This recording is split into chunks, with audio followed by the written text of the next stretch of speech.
Daniela Lima surta novamente e detona ao vivo Lula e Janja, mas defende Fernando Haddad. Pois é, meus amigos, a que ponto chegamos? O desespero parece estar batendo a porta do Lula News, a ponto de deixar os militantes que se dizem jornalistas totalmente sem rumo. Durante mais uma edição da Globo News, mais conhecido como o Jornal do Lula, Daniela Lima, uma das maiores e mais fervorosas defensoras do Nove Dedos, surta ao vivo e acaba detonando o desgoverno. São 3 cenas de um governo em crise. A gente vai começar com isso aqui. Este dia, o dólar, um desastre anunciado. Fernando Haddad foi escalado por uma crueldade da história a ser o homem que apresentou para o Brasil 2 medidas unificadas, sobre as quais ele era absolutamente contra. Não as medidas em si, mas a forma como elas seriam apresentadas. O governo chamou, às vésperas desse anúncio, o anúncio do ajuste fiscal e da isenção do imposto de renda para quem ganha até R$ 5.000, uma reunião grande. Ela aconteceu na Presidência da República. Participaram dessa reunião o ministro Fernando Haddad, participou dessa reunião ainda antes de assumir oficialmente a presidência do Banco Central, Gabriel Galípolo. Simone Tebet tinha representantes lá. Os ministros Rui Costa, chamado de o onipresente dentro do Palácio do Planalto, o ministro Alexandre Padilha, o então ministro das Comunicações, Paulo Pimenta. Era uma reunião grande, tinha muita gente lá. Quando um personagem irrompe, entra na sala, foi o primeiro ato oficial, digamos assim, de Sidônio Palmeira, o atual secretário de Comunicação, como agente de um governo para o qual ele ainda não tinha sido nomeado e cujo homem que ele ia substituir estava sentado, inclusive, naquela reunião. Sidônio chega já com um plano de comunicação debaixo do braço. Ele diz, olha, nós vamos anunciar as duas coisas juntas, o ajuste fiscal de um lado e a isenção no imposto de renda para quem ganha até R$ 5.000 do outro. Assim a gente mostra, a gente faz um aceno para a nossa base. Era o que quem queria, Daniela? O Lula. O Lula estava convencido de que não repetiria o que eles consideram erro do governo Dilma, anunciar muito corte, corte, corte, corte. Não, vamos fazer as duas coisas. Isso aqui é uma decisão para ganhar no ponto da política. Fernando Haddad, então, se manifesta. O Haddad diz, gente, não vai funcionar.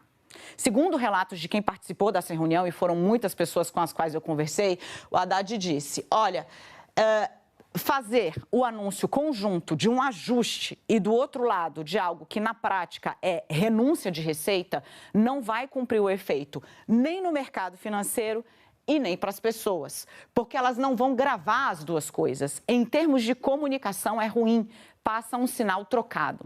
O Lula, então, fala, discordo, mas já que você tem uma outra posição, vamos aqui ouvir todo mundo. E ele inicia, sério, uma espécie de assembleia sobre o gesto que, de novo, era o mais aguardado pelo mercado e pelos agentes econômicos para esse governo. Por óbvio, Rui Costa, o time do Palácio do Planalto e Sidônio Palmeira ficam ao lado de Lula. Haddad sai derrotado com uma Simone Tebet silente, mas que estava ao lado dele, e Gabriel Galípolo se irmanando na gestão dessa crise. Gente, quando o Haddad está perdido já ali, ficou claro que ia ser derrotado e que ia ter esse formato, um anúncio conjunto, ele diz, gente, eu preciso despachar sós com o presidente. E as pessoas saem. Ele pede só para Gabriel Galípolo ficar. E aí Fernando Haddad diz, você, Galípolo, tem a obrigação de dizer ao presidente, segundo foi relatado por quem foi tentar entender o que ele queria com o Lula sozinho depois de ter sido derrotado. Galípolo, você vai ser presidente do Banco Central por 4 anos. Você tem a obrigação de dizer para o presidente da República o que é que vai acontecer se ele fizer o anúncio dessa forma.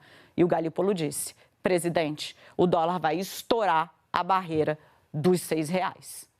Lula disse, isso é uma decisão política. Fincou o pé. Lula deu de ombros, mas foi dito e feito. O dólar estourou a barreira dos R$ 6. O governo fecha o ano com as pessoas discutindo o preço. Quem tinha viajado de férias se deu muito mal. Quem estava apostando que o ajuste ia surtir um efeito se deu muito mal. O governo fecha o ano com as pessoas discutindo o preço da ceia de Natal. E quem tinha saído daqui falando, caramba, tá muito difícil. Perceberam, né? Foi sutil, mas deu para perceber. Eu sempre digo que o melhor remédio para combater a esquerda é deixar os esquerdistas falarem, e falarem muito. Há pouco tempo, essa própria jornalista Daniela Lima veio a público com uma desinformação descarada de que a alta do dólar era culpa dos memes. E agora ela mesma admite ao vivo que o Lula sabia que o dólar iria aumentar caso ele tomasse essa decisão. E lembrando que esse é o povo que chama as outras pessoas de mentirosas e de propagadoras de fake news. E que sempre quer censurar as pessoas. Claro, né? Eles querem ter o monopólio da desinformação, como era feito antes. Percebo também que ela critica Lula, Janja, Galípolo, Sidônio, mas tira Haddad de toda essa história. Ela coloca ele quase como um inocente em tudo isso. A impressão que dá é que eles já sabem que o Lula está mais do que queimado e que Haddad agora pode ser a nova figura da esquerda para 2026. Ela fala também com todas as letras que Janja atrapalha o Lula e que ela se intromete em assuntos que não são da conta dela, a ponto do 9 dedos ter que fazer reuniões importantes quando ela está viajando. Além do Rui Costa, nesse capítulo, Lula está ouvindo pouco as pessoas e tomando decisões erradas por isso, titubeando nas decisões. Tem uma segunda personagem que desponta nas conversas. É a primeira-dama Rosângela Lula da Silva, a Janja. Por quê? A Janja passou a definir uma rotina. Olha, Lula, então vamos ter rotina de casado, é café da manhã em casa, é almoço em casa, é jantar em casa. Nossa casa não é para ficar tendo o tempo inteiro gente político aqui dentro. Ela restringiu os encontros dentro das residências oficiais, né? Seja do Palácio do Alvorada, seja na Granja do Torto. O Lula fazia isso antes, ele tinha um cinema que ele fazia semanalmente ali, encontros políticos. Agora, não mais. As reuniões foram restritas, porque quando tem, a primeira-dama faz questão de participar e mais, ela opina sobre os assuntos. E ela é uma opinião que o Lula não consegue relevar, deixar de lado. Por conta disso, os encontros foram diminuindo. Lula, que já estava mais longe do varejo político, empurrando muita coisa para um ministro da Casa Civil, que virou o personagem de altíssima crítica na esplanada dos ministérios, agora também já não recebe as pessoas como ele recebia antes. Isso, gente, foi descrito para mim como